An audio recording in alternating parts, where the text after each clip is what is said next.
ভয়ঙ্কর ভূতের ঘটনা কাকে ভালো লাগে না? সবাইকে ভালো লাগে। তাই আজকে আমরা আপনাদের মাঝে একটি ভয়ঙ্কর ভৌতিক ঘটনা নিয়ে এসেছি। চলুন আর বক বক না করে আমরা চলে যাই ঘটনায়, মন দিয়ে শুনে আসি। চলুন সরাসরি ঘটনায় চলে যাচ্ছি। ঘটনাটা শুরু হয়েছিল সম্ভবত 100 বছর কি তার থেকে আরেকটু আগে। আমার দাদির দাদা শ্বশুর, তার নাম আওলাদ, আমাদের যে গ্রামের বাড়িতে ঘর তার সাথেই তাদের ঘর লাগানো। তো ওই সময় মানে আওলাদ দাদার কালে ওনারা অসম্ভব ধন সম্পদের মালিক ছিলেন। ঘটনাটা শুরু হয় এভাবে। একদিন সন্ধ্যার দিকে আওলাদ মাঠে খেলাধুলা শেষ করে বাড়ি ফিরছেন। তখন মাগরিবের আজান দিচ্ছে মাত্র। উনি তাড়াতাড়ি হাঁটতে থাকেন যেন বাবার সাথে ঘরে গিয়ে সালাত আদায় করতে পারেন। তো চলার পথে হঠাৎ কিছু একটার ফস ফস শব্দ শুনতে পান। তখনও পুরো অন্ধকার হয়নি, তাই একটু সামনে দেখেন অদ্ভুত একটা রঙের সাপ দাঁড়িয়ে আছে। এরকম সাপ উনি আগে কখনো দেখেননি। উনি অবাক হয়েছিলেন, তবে তার ভাবনাকে তিনি কিছুটা এড়িয়ে যান ইচ্ছে করেই। তারপর তিনি সাহস করে ওটাকে লাঠি দিয়ে হালকা বাড়ি দিয়ে সরিয়ে দেন এবং কোনোভাবে বাড়িতে চলে আসেন। তো এই সময় আর কিছু হয়নি। উনি সব দিনের মতোই রাতে খাওয়া শেষ করে ঘুমোতে যান। ওই দিন রাতেই আওলাদ একটা স্বপ্ন দেখেন। তিনি দেখেন কেউ একজন অসম্ভব কুৎসিত দেখতে স্বপ্নে এসে বলছে এই ঘরের নিচে মাল আছে, এগুলো তুলতে, কয়েকটা পাতিল আছে, সেগুলো তুলতে। এখানে মাল বলতে কোনো এক ধরনের সম্পদকে ইশারা করা হয়েছে।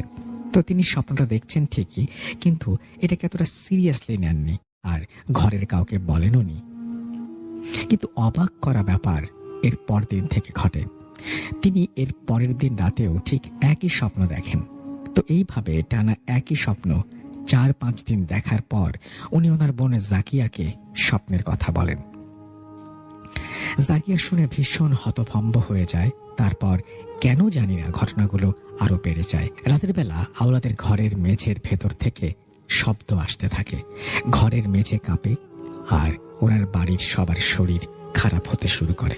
এমনকি উনি নিজেও ধীরে ধীরে উন্মাদের মতো হয়ে যাচ্ছিলেন। ওষুধ খেয়েছেন, কাজে দেয়নি। তারপর অনেক হুজুরদের পানি পড়াও খেয়েছেন, কাজ হয়নি। তো এভাবেই আরেকদিন স্বপ্ন দেখেন ওই কুৎসিত জিনিসটা তাকে এসে বলছে, তুই তোর সম্পদ তোল, আমি কারোর কোনো ক্ষতি করব না, তবে হ্যাঁ 7 গরু দিয়ে সিন্নি দিবি, আর হ্যাঁ কাউকে তুই বলতে পারবি না, এটা তোকে করতে বলা হয়েছে। তারপর উনি তার কথা মতো আর কাউকে কিছু না জানিয়ে 7 গরু দিয়ে সিন্নির ব্যবস্থা করেন। সেই সময় ওনারা অনেক ধন সম্পদের মালিক ছিলেন বিধায় কোনো অসুবিধা হয়নি। তো গরু জবাই দেওয়ার শেষ সকালবেলায় বাড়ি থেকে কিছুটা দূরে একটা মাঠে কয়েকজন মিলে রান্না বান্না করছিল। সেখানে ক্ষীর তৈরির প্রস্তুতি চলছিল। তখন ওখানে মূলত 2 জন যুবক ছিল। হঠাৎ তারা দুজন দেখে দুটো ছোট ছোট সাদা রঙের সাপ হাড়ির আশেপাশে ঘোরাঘুরি করছে আর ওদের দুজনকেও ঘিরে ধরতে চাইছে। তো ওরা স্বাভাবিকভাবেই ভয় পায় আর ভয় পেয়ে দুটি সাপকেই মেরে ফেলে। আওলাদ সাহেব এই কাহিনী দেখে কান্নায় ভেঙে পড়েন, কারণ তিনি বুঝতে পারেন এই সাপগুলো কোনো সাধারণ সাপ ছিল না। উনি বুঝতে পারেন খুব বড়সড় একটা ঝামেলা হয়ে গেছে এবং আশ্চর্যজনকভাবে ওই দিনই আওলাদ সাহেবের বাবা মারা যান। তারপর থেকে উনি রোজই স্বপ্ন দেখতে থাকেন। ওই কুৎসিত জিনিসটা তাকে এসে বলতে থাকে কাউকে বাঁচতে দেবে না। কেন তাদের একজনকে হত্যা করা হলো, এই ঘরে কোনো বংশধর আসবে না, এই ধরনের কথা তিনি শুনতে থাকেন রোজ। তারপর মসজিদের হুজুরকে বাড়িতে নিয়ে আসা হয় এসব দূর করার জন্য। হুজুরকেও জিন বলে এদেরকে কিছু করা যাবে না, এরা সব ধন সম্পদ হারাবে, এদের জীবনে অনেক কষ্ট নেমে আসবে। তারপর হুজুর অনেক কষ্ট করে ঘর বন্ধ করে দেন। একটা তাবিজ দিয়ে বলেন তাবিজটা ঘরের নিচে পুঁতে দিতে হবে। এদিকে আওলাদ ওই তাবিজ মাটিতে ঢোকাচ্ছিলেন আর অন্যদিকে সবাই নিজ চোখে দেখতে পান আওলাদ যে রুমটায় থাকেন সেখান থেকে কোনো একটা জিনিস মাটির নিচ দিয়ে খুব জোরে কেঁপে কেঁপে ওই ভিটা থেকে বেরিয়ে গেল। স্পষ্টভাবে সবাই দেখতে পায় যে তাদের ভিটা থেকে ঠিক কোনাকুনি প্রায় আধা কিলোমিটার দূরে একটা পুকুর আছে, সেখান থেকে মাটি কাপাটা মিলিয়ে যায়। তারপর হুজুর বলেন ঘটনা তো ছোট কিছু ঘটেনি, আর এই জিন ভীষণ শক্তিশালী, খারাপ, তাই একে পুরোপুরি সরিয়ে দেয়া অনেক কঠিন। যেটা তাকে দিয়ে সম্ভব না। তিনি এটাও জানান যে কোনো এক কালে হয়তো এখানে কোনো একটা সম্পদ কেউ পুঁতে রেখেছিল, আর আওলাদ ওই দিন সন্ধ্যায় খেলা থেকে ফেরার সময় যে সাপটির সাথে দেখা করেছিল সেটিই সেই জিন, এবং তখন থেকে এই জিনটি তার পিছু নিয়েছে। মূলত তিনি যেটা বলতে চেয়েছিলেন সেটা হচ্ছে, এটা কোনো সাধারণ জিন না। সবকিছুর পর তার সাথী সাপ দুটোকে মেরে ফেলায় বড় ভুল হয়ে গেছে। সেদিনের পর থেকেই আসলে আওলাদ সাহেবের ইকোনমিক্যাল কন্ডিশন খারাপ হতে থাকে এবং তাদের ঘরে কোনো বংশধরও আসছিল না। অনেক হুজুর দেখিয়েও কোনো সমাধান হয়নি, এবং আমার দাদিদের ইকোনমিক্যাল অবস্থা তেমন একটা ভালো না। তারপর থেকে ওই যে পুকুরটার কথা বলেছিলাম, ওই পুকুরটায় অনেক মানুষের মৃত্যু হয়েছে। এমনকি কিছুদিন আগেও আমার ভাইয়ের ছেলে মারা গেছে ওই পুকুরে পড়ে গিয়ে, তার লাশটা পর্যন্ত পাওয়া যায়নি। এবং আওলাদ দাদুর বংশের সব ছেলে মেয়েরাই কেমন যেন একটু অ্যাবনর্মাল টাইপের। যারা বংশধর আছেন, আমার আফিয়া ফুপু, আরিফ চাচা, রহমান চাচা, ওনাদের সবার পায়ে অথবা হাতে অথবা শরীরের কোনো একটা জায়গায় সমস্যা আছে। এমনকি ওনাদের বাবা মানে আমার দাদা, আরও সমস্যা মাথায় জন্মের পর থেকেই। আর আরিফ চাচার রিসেন্টলি একটা ছেলে হয়েছে, ওই বাচ্চারও পায়ে সমস্যা। এক্ষেত্রে স্পষ্টভাবেই খারাপ জিনটার কথার সাথে মিল পাওয়া যায়। আওলাদ দাদুর পর থেকে এখন অবধি 5 ধাপ বংশধরের জন্ম হয়েছে। আশা করা যায় আর 2 সিঁড়ি অতিক্রম করলে ওনাদের জীবনযাপন সব আগের মতো হয়ে যাবে, এমনকি হচ্ছেও। দোয়া করবেন ওনাদের জন্য। এই ছিল আমার ঘটনা। আশা করি আপনাদের ভালো লাগবে আর লিসেনারদেরও ভালো লাগবে। সিলেক্টেড হলে অবশ্যই আমাকে জানাবেন।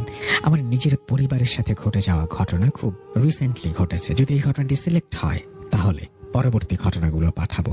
তারপরে তিনি তার নাম, ঠিকানা সবকিছুই জানিয়েছেন, কিন্তু গোপন রাখার অনুরোধ জানিয়েছেন। যাই হোক, এই ছিল ঘটনা। যদি ভালো লাগে অবশ্যই আমাদের জানাবেন। আমরা চলে যাব আমাদের পরবর্তী ঘটনায়।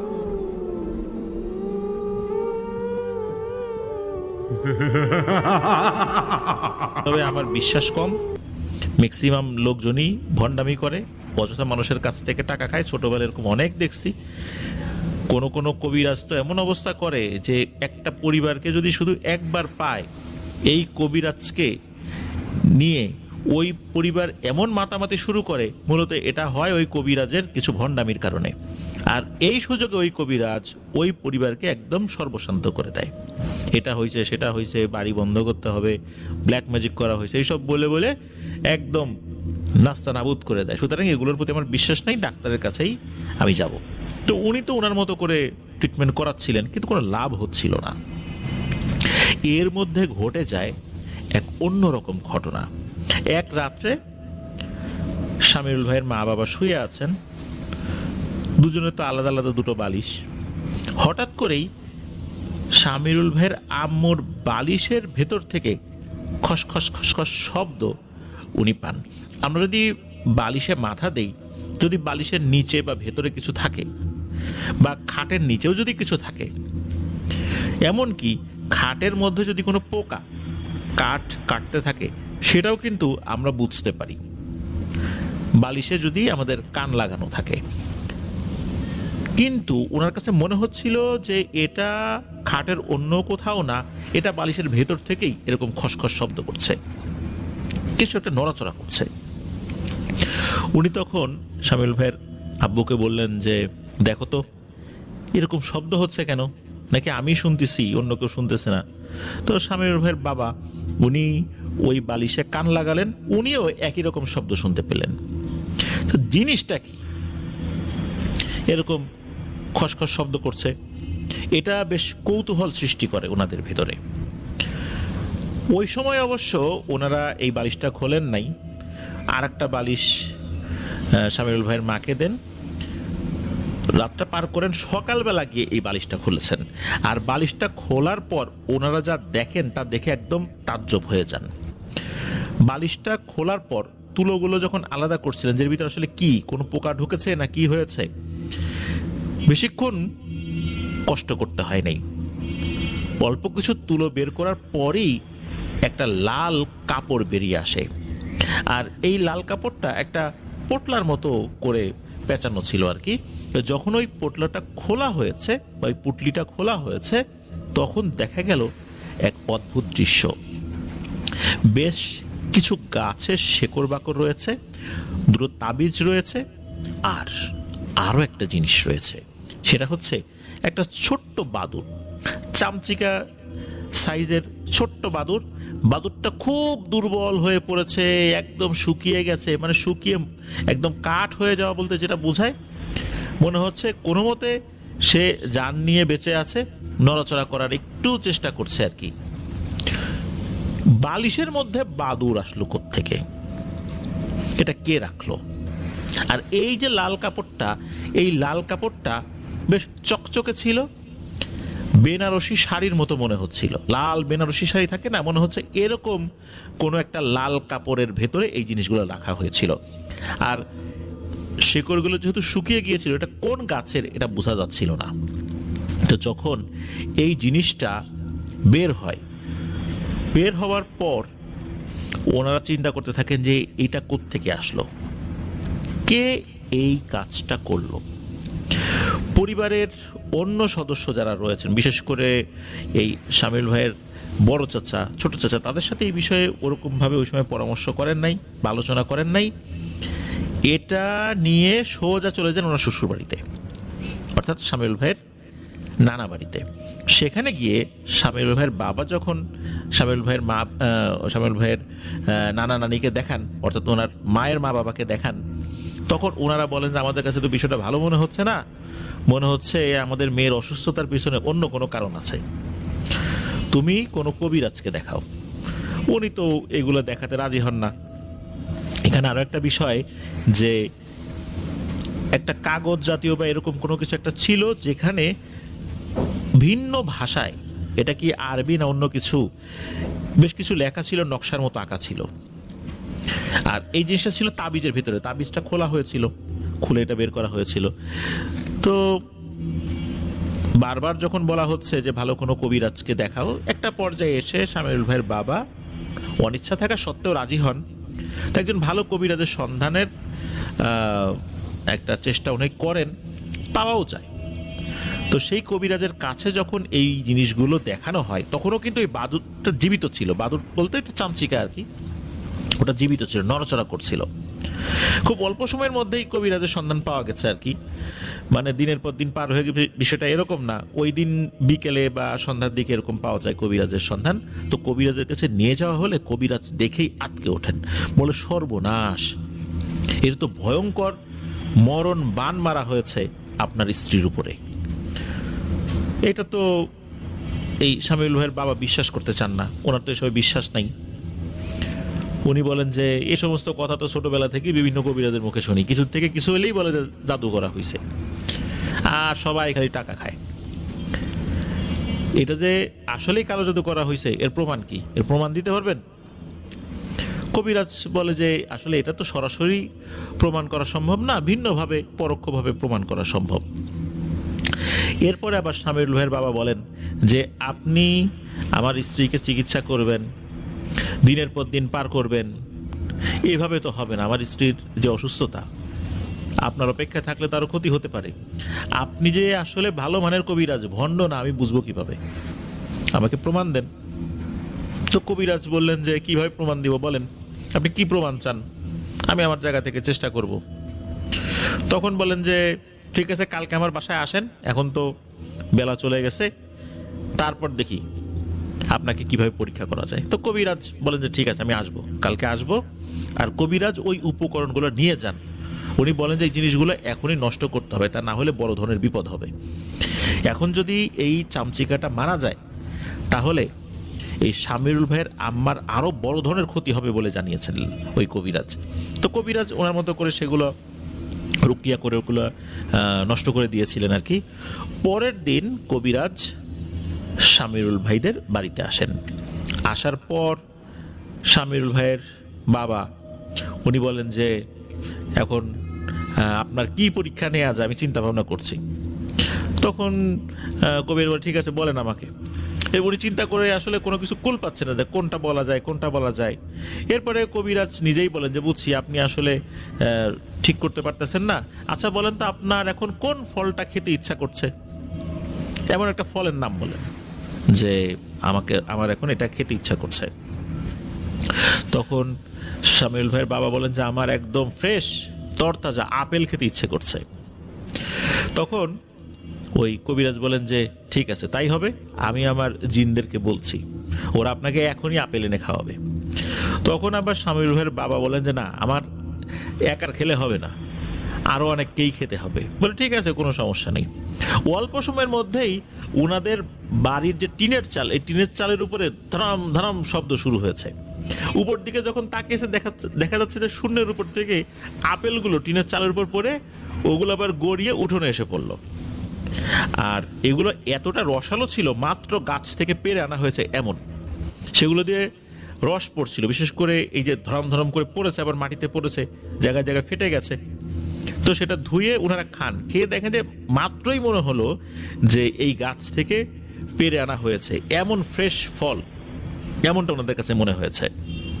যাই হোক, এটা যখন হলো, এরপরে শামিউল ভাইয়ের বাবা বলেন যে আমার এখনো বিশ্বাস হচ্ছে না, হতে পারে যে অন্য কোনোভাবে পেছন থেকে কাউকে দিয়ে ঢিল মারাইছেন আপনারা, হতে পারে।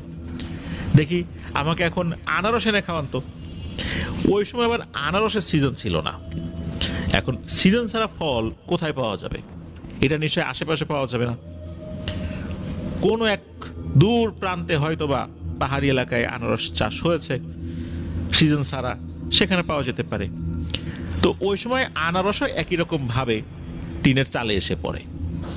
তখন এই শামিউল ভাইয়ের বাবা বলেন যে ঠিক আছে, আমি বুঝতে পারছি, আল্লাহ ভরসা, আপনাকে আমার স্ত্রীর চিকিৎসার অনুমতি দিলাম, আপনি শুরু করেন কাজ।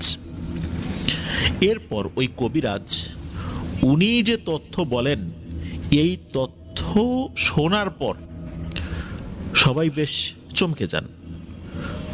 উনি জানান যে বালিশের ভেতরে যে জিনিসটা রাখা হয়েছে, এই জিনিসটা তো আল্লাহর রহমতে ধরা পড়ে গেছে, কিন্তু এটা দিয়েও বা এটা নষ্ট করা হলেও শামিরুল ভাইয়ের আম্মুকে বাঁচানো সম্ভব হবে না, যদি না আরো 3টা জাদুর উপকরণ নষ্ট না করা হয়।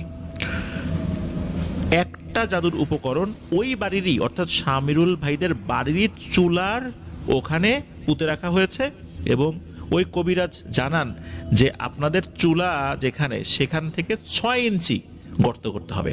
একটা জায়গা দেখিয়ে দেন যে এই জায়গায় 6 ইঞ্চি গর্ত করেন, এইখানে একটা তাবিজ রয়েছে। শামিরুল ভাইয়ের বাবা উনি ওখানে খুঁড়তে থাকেন। সত্যি 6 ইঞ্চি নিচে লাল কাপড়ে মোড়ানো একটা তাবিজ পাওয়া যায়। ওইটার মধ্যেও কিন্তু বিভিন্ন ধরনের গাছগাছরা ছিল। আর এই লাল কাপড়টা কিন্তু সাধারণ লাল কাপড় না, ওই লাল বেনারসি শাড়ির মনে হচ্ছে কোনো একটা অংশ। বালিশের ভেতরে যেমনটা পাওয়া গেছিল ঠিক ওই রকমই। এর ভিতরে একটা তাবিজ রয়েছে, গাছগাছরা রয়েছে, তবে কোনো প্রাণীর অস্তিত্ব ছিল না আর কি, ওটা ওইভাবেই করা ছিল। তো ওইটা বের করে নিয়ে আসা হয়। এরপর 2টো জাদুর উপকরণ ছিল, তবে এই 2টো জাদুর উপকরণ এমন জায়গায় রাখা হয়েছে এখান থেকে জিনেরা আনতে পারবে না বলে সরাসরি জানিয়ে দিয়েছিল ওই কবিরাজকে। কবিরাজ বললেন যে এই উপকরণগুলো আসলে এমন নাপাক জায়গায়, এখান থেকে তুলে আনাটা অত্যন্ত দুরূহ ব্যাপার, আর এটা খুঁজে বের করাটাও অত্যন্ত দুরূহ ব্যাপার। তবে কবিরাজ জানান যে উনি ওনার ওস্তাদের কাছ থেকে বিশেষ এক ধরনের পদ্ধতি শিখেছেন। এই পদ্ধতি অনুযায়ী এই তাবিজটা তুলে আনা সম্ভব, বা এই জাদুর উপকরণটা বের করে আনা সম্ভব। তবে সেটা হঠাৎ করে শুনলে বা দেখলে যে কারো গা ঘিন ঘিন করতে পারে। কবিরাজ জানিয়ে দিলেন যে এই জাদুর উপকরণটা কোনোভাবে খুঁজে বের করা সম্ভব হবে না, কারণ এই নাপাক জায়গায় এমন কিছু দুষ্টু এবং নাপাক জিনেরা ঢুকতে পারে, ভালো জিনেরা এখানে ঢুকতে পারে না। সেটা হচ্ছে ওয়াশরুমের একদম নিচের দিকে যেখানে ময়লা আবর্জনা জমা হয়, আর হচ্ছে যেখানে জল বিয়োগ করা হয়, এই জায়গাতে, এই 2 জায়গাতে 2টো জাদুর উপকরণ রাখা হয়েছে। গ্রাম অঞ্চলে তো দেখা যাচ্ছে যে ওয়াশরুমটা একটু ভিন্ন রকমের হয়ে থাকে, বিশেষ করে জল বিয়োগ করার জন্য কিন্তু আলাদা একটা বিশেষ পদ্ধতিতে ওয়াশরুম করা হয়, আর অন্য ওয়াশরুমটা আলাদা পদ্ধতিতে করা হয়। এটা কিন্তু আমরা অনেক সময় দেখেছি, মসজিদগুলোতেও কিন্তু এরকম দেখা যায় যে এভাবে আলাদা আলাদা করা থাকে, একটার মধ্যে সব কিছু না। তো ওই কবিরাজ জানান যে উনি এমন একটা পদ্ধতি জানেন যে পদ্ধতিতে ওই জাদুর উপকরণটা ওনার মুখের ভেতরে চলে আসবে।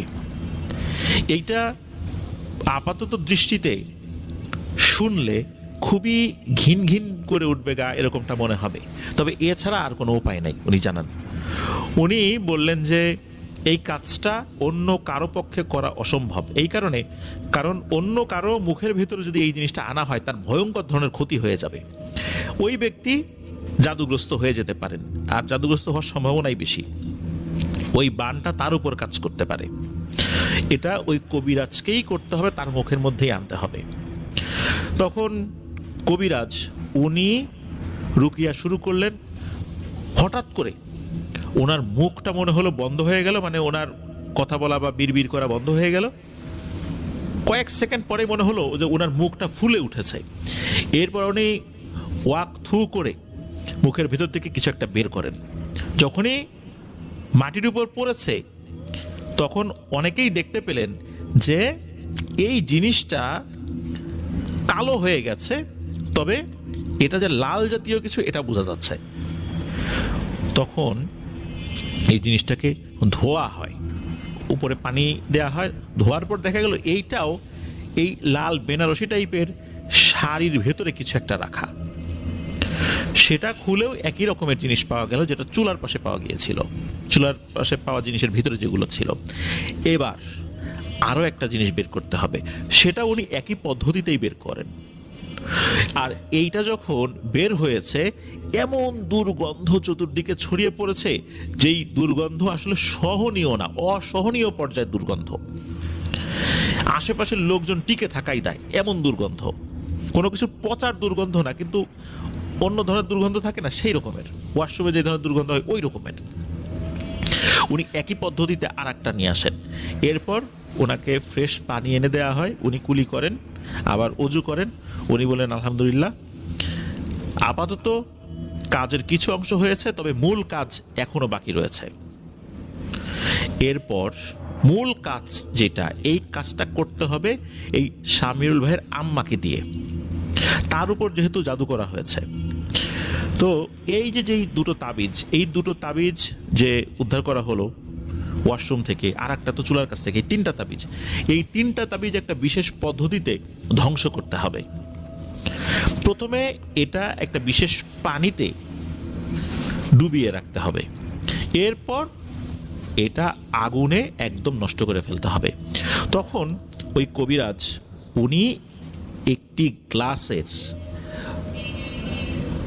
পানির অর্ধেক অংশ, মানে ফুল ভরা ছিল, অর্ধেক অংশ শামিরুল ভাইয়ের আম্মার মুখে নিতে বললেন যে আপনি পানিটা খাবেন না, মুখের মধ্যে রাখবেন, মানে যতটুকু রাখা যায়। গ্লাসটা ছোট ছিল, গ্লাসের অর্ধেক অংশ পানিটা ওনার মুখের মধ্যে রেখে বললেন যে কিছু সময় অপেক্ষা করেন। তো উনি যতক্ষণ পারে অপেক্ষা করছে, পানি মুখের মধ্যে নিয়ে কিন্তু অনেকক্ষণ অপেক্ষা করা যায় না, তো উনি যতক্ষণ পারছিলেন অপেক্ষা করছেন, যখন ওনার কাছে মনে হচ্ছিল যে আর উনি হয়তো বা মুখে পানি রাখতে পারছেন না, উনি যখন হাত দিয়ে ইশারা করলেন, তখন ওই কবিরাজ বললেন যে, ইশারা করলেন যে পানিটা এখন আবার এই গ্লাসের ভেতরেই ফেলেন, অর্থাৎ যেই গ্লাস থেকে উনি পানি খেয়েছিলেন অর্ধেক অংশ রয়েছে ওই গ্লাসের ভেতরেই ফেলেন। যখনই নাকি মুখের পানি ওই গ্লাসের মধ্যেই ফেলেছেন, তখন উপস্থিত সবাই দেখে যে ওই পানিটা ঠিকঠাক মতোই বের হলো। যখনই ওই পানির সাথে মিশে গেল, মিশে যাওয়ার পরপরই পানির রংটা পরিবর্তিত হয়ে যাচ্ছে, আর পরিবর্তিত হতে হতে এমন একটা রং ধারণ করে, এটা লালও না কালোও না, লাল এবং কালো রং যদি মিক্স করা হয় কেমন ধরনের রং হয়, ওই টাইপের একটা রং। এরপর ওই পানি ওই তাবিজের উপরে ঢেলে দেওয়া হয়, ওই তিনটা তাবিজ। এরপর ওই তাবিজটা আগুনে পুড়িয়ে দেওয়া হয়। তখন ওই কবিরাজ বলেন আলহামদুলিল্লাহ, এখন আপনার স্ত্রী জাদুমুক্ত হয়েছে, এখন চিকিৎসা করেন। আর চিকিৎসা বলতে কবিরাজ পরামর্শ দেন খুব ভালো ভালো খাবার খাওয়াতে হবে, ফল মূল, দুধ, ডিম, মাংস, খাওয়াতে হবে, কারণ এতদিন শরীরের উপর যে পরিমাণ ধকল গিয়েছে, এই ধকলটা কাটানোর জন্য ওনার ফ্রেশ ফুড, ফলমূল এগুলো খাওয়াটাই খুব বেশি জরুরি। সেটাই করা হয়। শামিউল ভাইয়ের আব্বার চেষ্টার কোনো ত্রুটি ছিল না ভালো ভালো বাজার করার। শামিউল ভাইয়ের আম্মারও মনে হচ্ছিল যে অনেক দিন পর ওনার রুচি ফিরে এসেছে, উনিও খাচ্ছিলেন আল্লাহর রহমতে। আস্তে আস্তে উনি সুস্থ হতে থাকেন আলহামদুলিল্লাহ। আর এই যে শামিউল ভাইয়ের আব্বু, উনি তো কবিরাজি চিকিৎসায় বিশ্বাস করতেনই না, কারণ অনেক ভণ্ড কবিরাজ উনি ছোটবেলা থেকে দেখতে দেখতে এগুলোর প্রতি বিশ্বাস একদমই উঠে গিয়েছিল। উনি এতটাই খুশি হয়েছিলেন ওই কবিরাজের উপরে, উনি ওই সময়, সেই 1985 সালের কথা বলছি, যে ওই সময়ে উনি লুঙ্গি, পাঞ্জাবি, পায়জামা এরকম বেশ কিছু উপঢৌকন উনি ওই কবিরাজের জন্য কিনেছিলেন, কবিরাজকে উপহার দিয়েছিলেন, আরও বেশ কিছু হাদিয়া দিয়েছিলেন আর কি। কবিরাজও খুব খুশি হয়েছিলেন যে এরকম একটা জটিল কাজ, শেষ মুহূর্তে সেরকম একটা জটিল কাজ উনি আল্লাহর রহমতে করতে পেরেছিলেন। কে এই কাজটা করলো? কে এই ভয়ঙ্কর কাজটা করলো? জানা গেল এই কাজটি করেছে শামিরুল ভাইয়ের বড় চাচি। তিনি এই ভয়ঙ্কর কাজটি করেছেন। যেহেতু ওই বাসায় আসা যাওয়া তার ছিল, এই সুযোগে সে বেনারসি শাড়ির একটা অংশ নিতেও সক্ষম হয়েছিলেন। তো এইভাবেই লাল কাপড়টা সংগ্রহ করা হয়েছে। তারপরে কবিরাজকে দিয়েছেন, কবিরাজ তার পদ্ধতিতে জাদুটোনা করেছে। আসসালামু আলাইকুম। আজকের ঘটনাটি কালো জাদু নিয়ে। কালো জাদু নিয়ে আপনাদের মাঝে আমি একটি ঘটনা নিয়ে এসেছি। এই ঘটনাটি বলেছেন একটি হুজুরের শিষ্য, মানে ওই হুজুরের কাছ থেকেই চিকিৎসা করে ওই বাচ্চাটার ট্রিটমেন্ট করা হয়েছে, রোকেয়া করা হয়েছে। তো এ টু জেড সমস্ত মানে বিষয়টা ওই হুজুরের শিষ্যটা জানে এবং আমাদের সাথে গল্প ক্ষেত্রে শেয়ার করেছেন, এবং আমরা আপনাদের মাঝে এই কথাটা শেয়ার করতেছি। তো চলুন দেরি না করে চলে যাই ঘটনায়। একটি ছেলে, তার নাম হচ্ছে হাসান। তিনি ক্লাস 8-এ পড়ে এবং ক্লাস 5 থেকে 8 পর্যন্ত তার রুল 1, মেধাবী ছাত্র, এবং যার রুল 2 তিনি, তার নাম হচ্ছে আব্দুর রহিম। এবং রহিম এবং হাসান দুইজন, হাসানের রুল 1, রহিমের রুল 2। ওরা ঠিক দুইজনের মধ্যে মানে বাদাবাদি হতো, কে রুল 1 করবে 2 করবে। দুইজনই ভালো ছাত্র। তো লেখাপড়ার ক্ষেত্রে হাসান সবসময় মানে কটাকুটি 100-100 আর কি। স্কুলে যায়, আগে বেঞ্চে বসে, স্যার দুজনকে ভালোবাসে।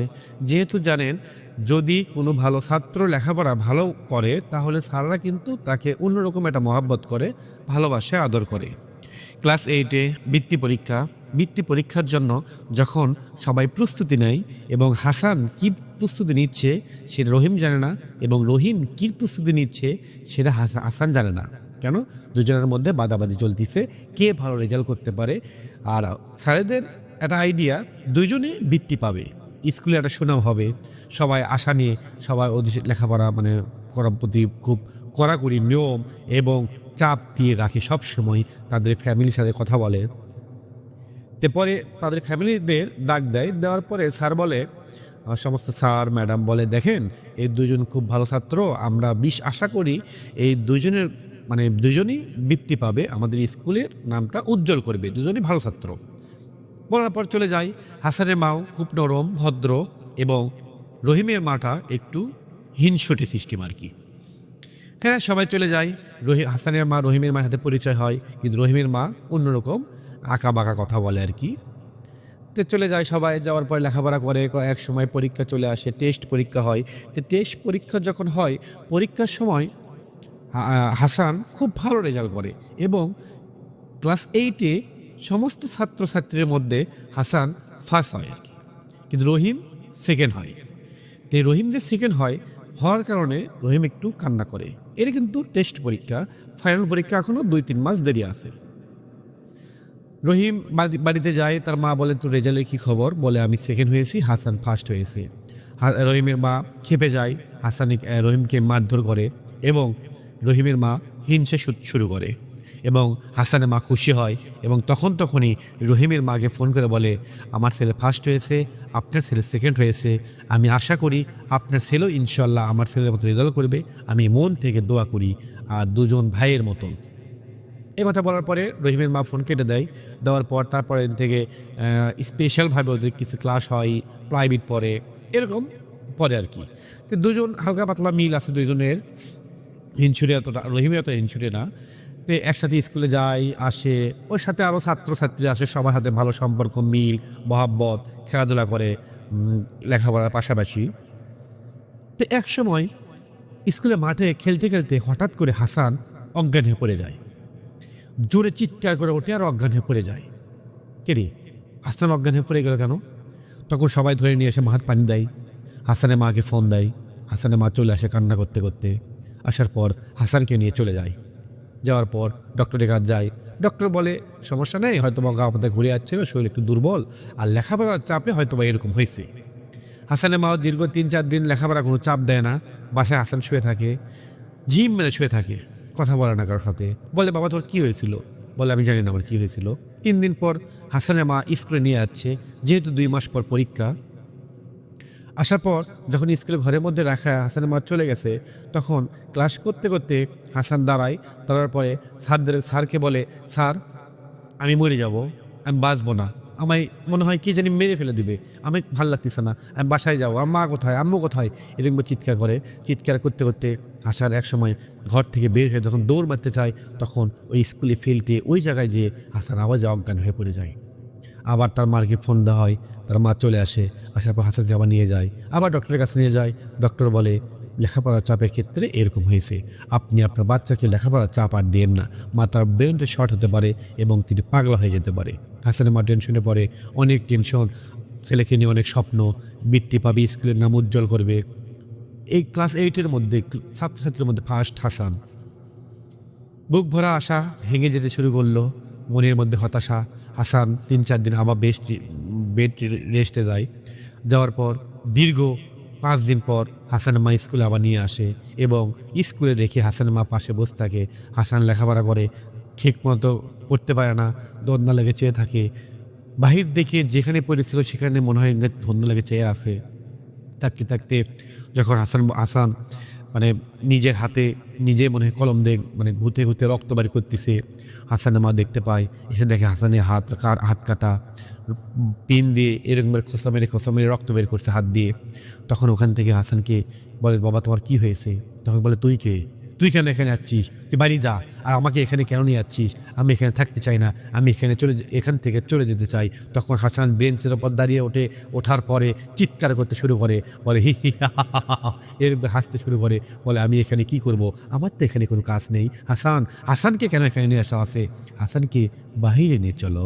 তখন হাসান বাইরে চলে যায়, কেউ আটকাইতে পারে না, এত শক্তি। তখন নিয়ে যাওয়ার পর স্কুলে ফিরতে যাওয়ার পরে হাসান জোরে চিৎকার করে বলে, আমাকে এখানে যদি আর একদিন নিয়ে আসা হয় তাহলে কিন্তু হাসান বাঁচবে না, কথা দিলাম। হাসানকে যখন ধরে সব স্যার, কিছু ছাত্র ধরার পরে হাসান সমস্ত ছাত্র এবং স্যারদেরকে এমন জোরে হাতে ঝাড়ি মারে, সবাই উষ্ঠে খেয়ে পড়ে যায়। মনে হয় প্রচুর শক্তি হাসানের শরীরে, ছোট বাচ্চা, এত শক্তি কোথায় থেকে আসলো? তখন বুঝতে পারে অবশ্যই হাসানের অলৌকিক কিছু আসর করেছে। হাসানকে নিয়ে চলে যায়, আর ডক্টরের কাছে যায় না, মসজিদের ইমাম সাহেবের কাছে নিয়ে যায়। যাওয়ার পর সব কিছু খুলে বলে, ইমাম সাহেব ঝাড়া দেয়, পানি ভরা দেয়। দেওয়ার পরে হাসান বাড়িতে চলে আসে। হাসান একটু স্বাভাবিক, পানি খায়, ভাত খায়, মার সাথে হালকা পাতলা কথা বলে, কিন্তু আগের চেয়ে খুব অল্প কথা বলে। লেখাপড়া করতে বসে না।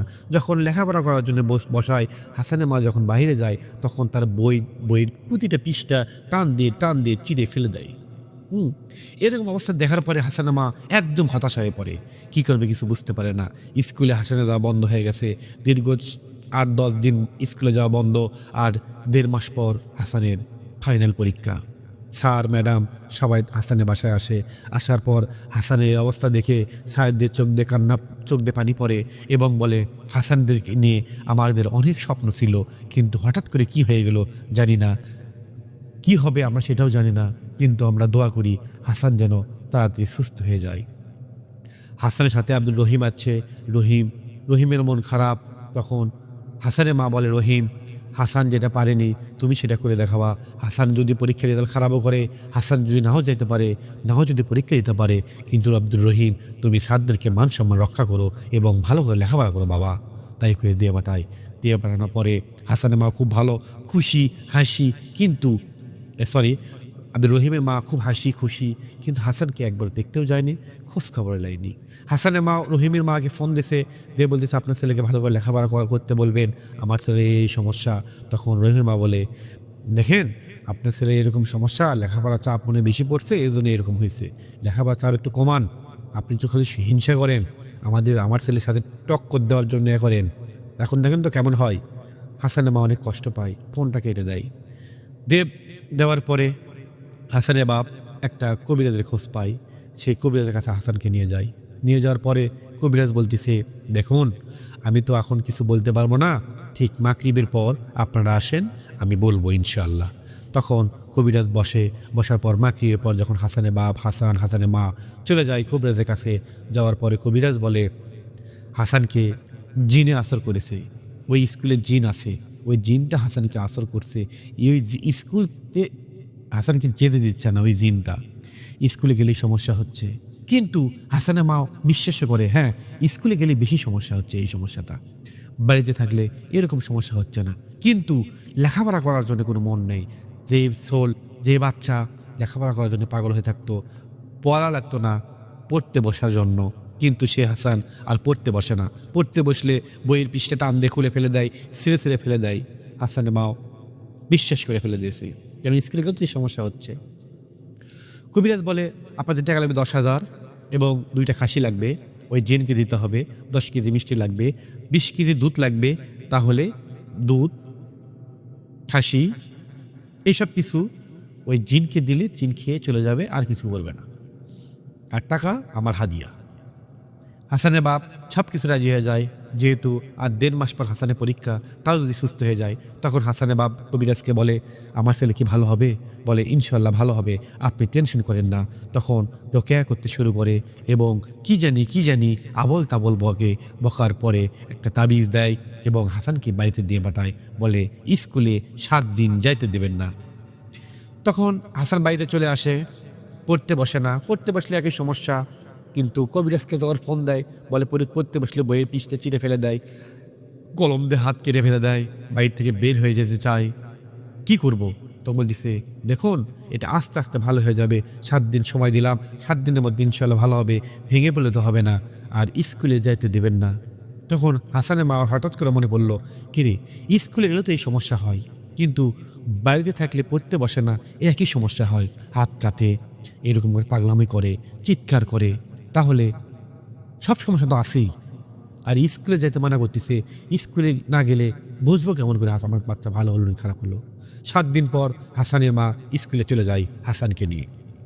যাওয়ার পর যখন যে জায়গায় যে হাসান পড়ে যাচ্ছিল, অজ্ঞান হয়ে যাচ্ছিল, মাথার সেন্স থাকতো না, জ্ঞান হারা হয়ে যাচ্ছিল, ওই জায়গায় যখন যাইতে থাকে তখন হাসানের শরীর কাঁপতে শুরু করে, থরথর কাঁপতে শুরু করে, পুরোটা শরীর ঘেমে পড়ে যায় এবং হাসানের চোখ এমন বড় বড় হয়ে থাকে, একদিকে দৃষ্টি আকর্ষণ হয়ে থাকে এবং হাসান মনে হয় কুকরি মেরে আসতেছে, মনে কি জানি দেখে ভয়ে আতঙ্ক হয়ে গেছে। তখন হাসান ধন্য লাগে কাঁপতে শুরু করে, থরথর করে কাঁপা দেখে সবাই দেখে অবাক হয়ে গেছে। তখন হাসানকে দেখে সব ছাত্ররা ভয় করে, স্যারেরা বন্ধ ভয় করে। এরকম করতে করতে হাসান বলতেছে আমাকে মেরে ফেলে দেবে, আমাকে কেউ বাঁচাও, দেখো বিশাল বড় একটা মানুষ, রক্তের মতো চোখ, আমাকে মারার জন্য হাহা করে আসতেছে আর দাঁত বার করে হাসতেছে, আমি বাঁচতে পারতেছি না, বা আম্মু আমাকে বাঁচাও, স্যার আমাকে বাঁচান, আপনারা আমাকে বাঁচান, আমি স্কুলে থাকতে চাই না, আমি বাড়ি চলে যেতে চাই। তখন হাসানকে ওখান থেকে যখন নিয়ে যাওয়ার জন্য রেডি হয়, তাই মধ্যে হাসান শূন্যর উপর মনে হয় উড়ে উঠলো, ওরা পর ধাম করে পড়ে গেল। কিরে এর কীরকম ঘটনা ঘটলো? শূন্যর উপর উঠে পড়ে গেল। তখন সবাই তো ভয় গিয়ে গেছে, হাসানকে যখন ধরে কেউ ধরতে পারে না, আগুনের মতো শরীর গরম। হাসান শরীর ঝাড়ি মেরে ওঠে, দাঁড়িয়ে উঠছে, মনে হয় শূন্যর উপর হাঁটতেছে। স্কুলে ছাত্রছাত্রী মনে হয় হাত ধরে শিখে মারবে, এরকম অবস্থা। তার মা তাকে আটকান পারে না, এক পর্যায়ে হাত পা দড়ি দিয়ে পায়ে দিয়ে মেহনত করে তার বাড়িতে নিয়ে আসা হয়। ওই হুজুরকে ফোন দেওয়া হয়, হুজুর বলে আমাকে না বলে কেন আপনারা চলে গেছেন, ওই স্কুলে গেছেন কেন? এরই মাঝে ওই হুজুরটা ভণ্ড, এটা হালকা পাতলা টের পেয়েছে হাসানের বাপ, এবং হাসানের বাপ তখন কি করবে কিছু বুঝতে পারে না। পাড়া প্রতিবেশী একটা মুরব্বী বয়স্ক মানুষ তখন বলে, ওই কবির কাছে যাই লাভ নেই, তুমি অমুক জায়গায় এই জায়গায় একটা হুজুর আছে, তুমি হুজুরের কাছে যাও, ওই হুজুরের কাছে গেলে যদি তুমি একটু সাহায্য পেতে পারো। তখন হুজুরের কাছে চলে যায় বাচ্চাকে নিয়ে। হুজুর যখন বসার পর দেখার পর বলতেছে, দেখুন আপনার বাচ্চাকে কালো জাদু করা হয়েছে আপনার বাচ্চার ক্ষতি করার জন্য। এরকম অবস্থায় থাকলে দিনের পর দিন এক সময় পর্যায়ে হাসান মারা যাবে। তখন বলতেছে, এমন শক্তিশালী কালো জাদু করা হয়েছে, এই জাদুটা আমি কাটতে পারবো না, কিন্তু আমার ওস্তাদ আমার হুজুর পারবে। আমি আপনাদের হুজুরের কাছে নিয়ে যাব। আর আমি চাই না এই মাসুম বাচ্চা, ছোট বাচ্চা, সামনে পরীক্ষা, ভালো একটা ছাত্র, ভালো ছেলে, ভদ্র, তার জীবনটা এরকম ধ্বংস হয়ে যাক, কেননা জিন পরি কালো জাদু মানুষকে শেষ করে দেয়। তখন ওই হুজুরটা তার ওস্তাদ হুজুরের কাছে নিয়ে যায়। যাওয়ার পর বসার পরে হুজুরও সব কিছু খুলে যাওয়ার পরে হুজুরের মন গলে যায় এবং বলে, ঠিক আছে আমি তার চিকিৎসা করব।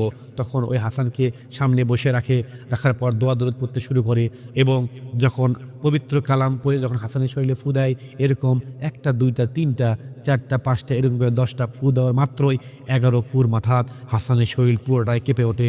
শরীরটা থরথর করে কাঁপতে শুরু করে এবং পুরো শরীর ঘামে ভিজে যায়। তখন গোপিং স্বরে বলতিছে,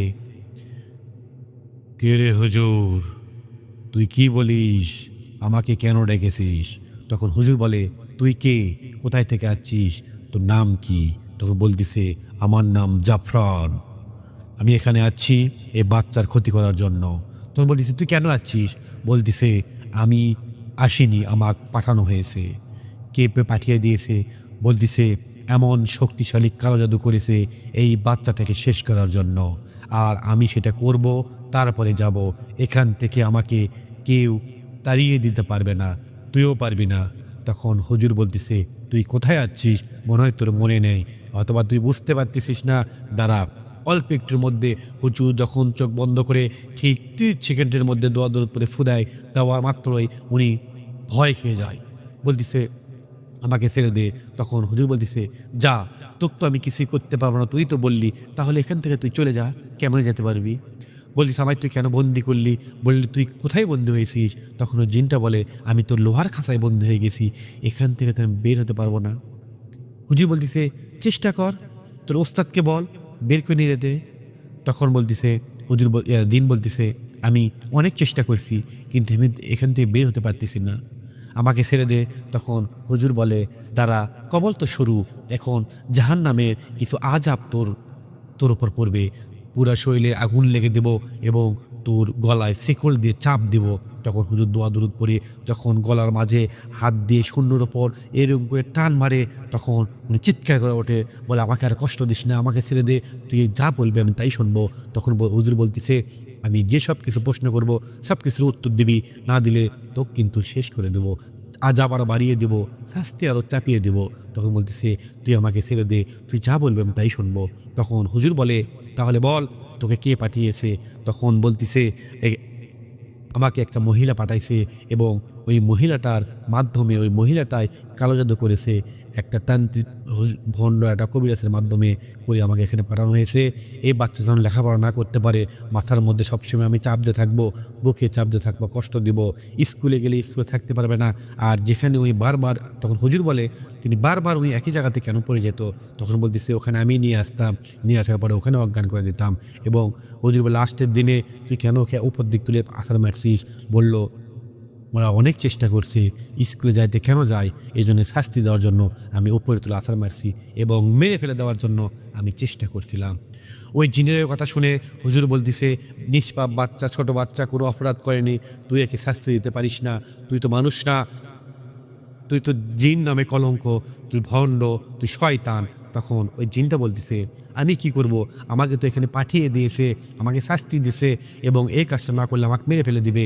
তখন হুজুর বলতেছে, তুই যদি এই কাজ করিস আমি মেরে ফেলে দেবো, এখান থেকে গেলে তোর ওস্তাদ তোকে মেরে ফেলে দিবে, তুই তো মরতেই হবে।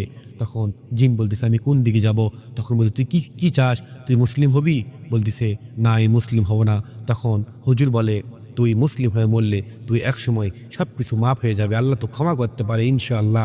আল্লাহর কাছে আমরা দোয়া করব এবং তুইও আল্লাহর কাছে ক্ষমা চাবে, মুসলমান হয়ে মারা যা। তখন ওই জিনটা বলে ঠিক আছে আমি মুসলমান হব। তখন কালেমা পড়ে ওই জিনটা মুসলমান হয়ে যায় এবং হুজুর বলে তাহলে তুই এখন সত্যি সত্যি বল ওই বাচ্চার কি ক্ষতি করেছিস? বলতেছে মাথার মধ্যে বান দিয়েছি, বান মেরেছি, পেটের মধ্যে বান মেরেছি, লেখাপড়া করা যখন করতে বসবে তখন মাথার মধ্যে চাপ দিবে, লেখাপড়া করবে না, বইয়ের পৃষ্ঠাগুলো ছিঁড়ে ছিঁড়ে ফেলে দেবে, স্কুলে যাইতে পারবে না, স্কুলে যেয়ে 10 মিনিট থাকতে পারবে না। কেন? ওর লেখাপড়া ক্ষতি করার জন্য এসব কিছু করা হয়েছে। তখন হুজুর বলে কে করেছে সেটা বল। তখন ওই জিনটা বলে একটা মহিলা করছে। মহিলাটাকে বলতেছে এরই ক্লাসে পরে একটা ছেলে তার মা করেছে। সেই ছেলের নাম কি? বলে আব্দুর রহিমের মা করেছে এটা, এই কারণে ওই লেখাপড়া না করতে পারে। এই কথা শোনার পর হাসানের মাও কান্নায় ভেঙে পড়ে, বলতেছে একটা মানুষ কেমন করে তার নিজের সন্তান ভালো রেজাল্ট করার জন্য আরেকটা সন্তানের জীবন শেষ করে দিতে পারে। তখন ওই জিনকে বলে আমি তোকে মুক্তি দেব, আমি তোকে মেরে ফেলে দেব না, আমি তোকে কিছু সত্য দেব, কিন্তু এই সত্য তোর পালন করতে হবে। আর তোর ওস্তাদ তোকে বন্দি করতে পারবে না, সেই শক্তি ক্ষমতা তোকে আমি দিয়ে দেবো। আমি তোকে কথা দিলাম তুই মুসলমান হয়েছিস, আমি তোকে জানি মেরে ফেলে দেবো না, তোর বাঁচার জন্য ব্যবস্থা করে দেব। তখন জিন বলতেছে আপনি যদি আমাকে না মারেন আমাকে তো মেরে ফেলে দিবে আমার ওস্তাদ ওই কবিরাজ। তখন হুজুর বলতেছে আমি তোকে এমন পাওয়ার দিব, এমন জায়গায় রাখবো ওই কবিরাজ কখনো তো সইতে পারবে না এবং তোকে ডাকতেও পারবে না, তো ধরতেও পারবে না। জিন তখন বিশ্বাস করে হুজুরের কথা। কেন? হুজুর কেমন জিন সেটা জানে এবং হুজুর বলে, জিন বলে দেখেন এর আগে যে হুজুরের কাছে গেছিল ওই কবিরাজ গেছিল, সেই কবিরাজ ভণ্ড, মিথ্যামিথ্যি করে এদের থেকে টাকা নিয়েছে, এদের গরু, ছাগল, মুরগি, তারপর হচ্ছে মিষ্টি, এসব কিছু দিছে। এইসব কিছু সব কিন্তু ওই হুজুরি বিক্রি করে টাকা খাইছে, এই কাউকে কিছু দেয়নি, সব মিথ্যা ওই ভণ্ড। তখন হুজুর বলেন আমার কি করতে হবে? তখন হুজুর বলে যেই শাস্তি এঁকে দিয়েছিস ওই শাস্তি ওই বাচ্চাকে দিবি, কিন্তু বাচ্চাকে মেরে ফেলে দিবি না, শুধু শাস্তি দিয়ে বুঝিয়ে দিবি। তখন ঠিক রহিমের মা চলে যায় এবং রহিমের মা বলে 7 দিন পর আপনি আবার এখানে আসবেন। তখন হাসানের মা হাসানকে নিয়ে চলে যায় এবং হাসানের যে সমস্যাগুলো হতো রহিমের প্রতি ওই একই সমস্যা হতে শুরু করছে স্কুলে। তখন স্যারেরা অবাক হয়ে গেছে, হাসানের বাড়ি চলে যাচ্ছে, বলতেছে হাসানের শরীর এখন কেমন? তখন হাসানের মা বলতেছে আস্তে আস্তে মোটামুটি ঠিক, এখন পড়তে বসে এবং 7-8 দিন পর থেকে স্কুলে যাবে ইনশাআল্লাহ। তখন বলতেছে একটা ঘটনা তো ঘটে গেছে আপনি জানেন নাকি? তখন হাসানের মা বললে কি হয়ে গেছে?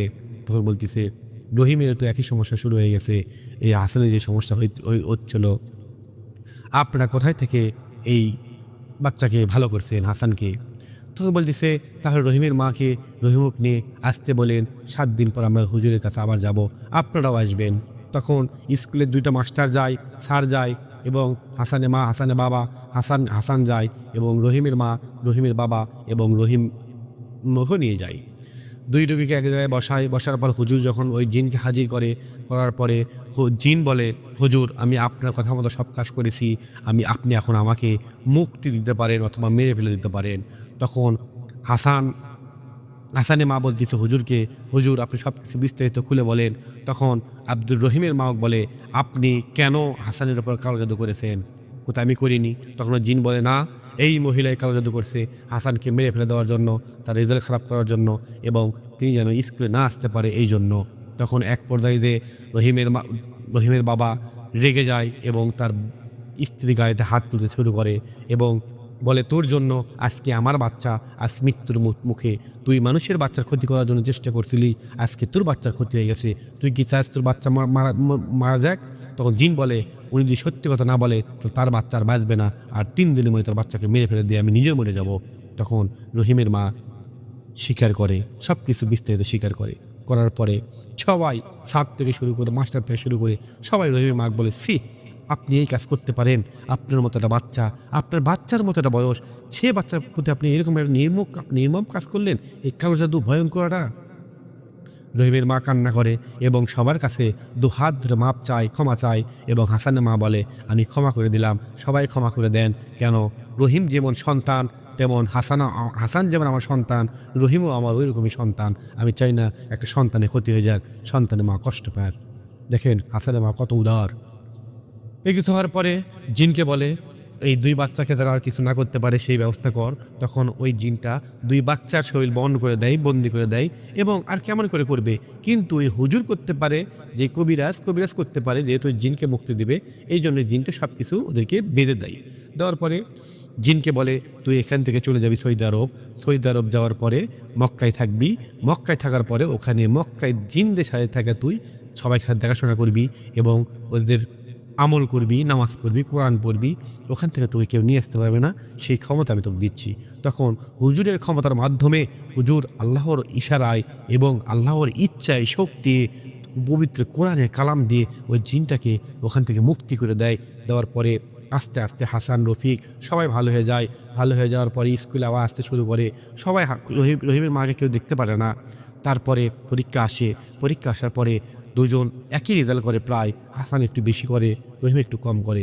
হাসান এত ধকলের মধ্যেও রেজাল্ট ভালো করছে, সবাই খুশি স্কুলের, এবং রহিমের মা তারপর থেকে হাসানকে তার নিজের সন্তানের মতো দেখে এবং এখন সবাই ভালো আছে, সবাই সুস্থ আছে। হাসান রহিম উচ্চশিক্ষিত হয়ে গেছে, তারা বিয়ে শাদী করেছে, সংসার করতেছে এবং এক সময় হাসানের মা এবং রহিমের মা দুজন এমন বান্ধবী হয়েছে, খুব গভীর সম্পর্ক হয়ে গেছে। আপনারা এখন একটা কথাই আমাদের কথা, কালো জাদুর কাছে কেউ ভুলেও যাবেন না, কেন এটা প্রচুর খারাপ জিনিস। আমরা যেন ওখানে ভুলেও না যাই, শয়তানে পাল্লাত পরে যেন না যাই। আল্লাহ আমাদের ওই কালো জাদু থেকে দূরে রাখুক, শিরক কাজ থেকে দূরে রাখুক। আমরা সবাই সরল পথে চলি এবং মনকে পরিষ্কার রেখে চলি।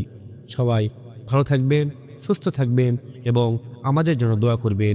এই ঘটনাটি যদি ভালো লাগে তাহলে অবশ্যই লাইক করবেন এবং কমেন্ট বক্সে বলে যাবেন কেমন লাগলো। যদি ভালো লাগে বলে যাবেন, আমরা আরও ভালো করার চেষ্টা করব। আর যদি খারাপ লাগে সেটাও বলবেন, আমরা খারাপটা আরও ভালো করার চেষ্টা করব ইনশাআল্লাহ। সবাই ভালো থাকবেন। আসসালামু আলাইকুম।